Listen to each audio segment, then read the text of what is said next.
के इसमें गोला चला देना ना, धार से मारी जा रहे। तो का क्या पता है, आटा चावल मांडे रोटी बनाने वाले, बस इतना कुछ अपना माल डंगर वो पीछे ले जाते, और क्या करना। बच्चे वगैरह भी साथ में होंगे? बच्चे भी अपने साथ ले ले, डंगर वास्ते कोई थोड़ी सारी पराली, कोई बो, बस इतना कुछ करना। आप क्यों यहाँ से जा रहे हो? अब घोड़ाबारी पाकिस्तान से घोड़ाबारी आ रही है, हम कहाँ से जाएंगे? बच्चे कहाँ से जाएंगे? इधर से मार जाएंगे।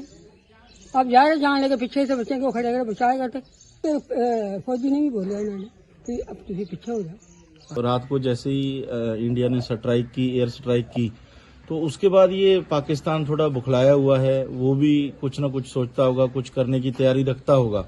तो हम ये चाहते हैं कि हमारे बच्चे हैं जो ये थोड़ा सेफ प्लेस पे चले जाएं, और गवर्नमेंट के साथ हैं हम, गवर्नमेंट का पूरा साथ देंगे। कोई ऐसा मसला नहीं है, कोई डरने वाला मसला नहीं है।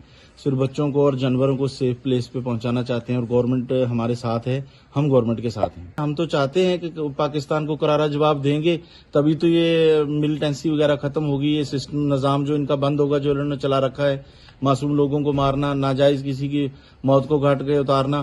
तो ये ऐसा कब तक चलता रहेगा? हम तो कहते हैं एक ही बार में ये सिस्टम सब खत्म हो, दोबारा ऐसा कुछ करने के लायक ही न रहे पाकिस्तान। वो इंसान शुरू से बॉर्डर पे रहते हैं, ये बहुत दलेर लोग हैं हमारे बॉर्डर के। जैसे जट बरादरी है, गुज्जर बरादरी है, और भी बरादरियां हैं, सब दलेर लोग हैं हमारे।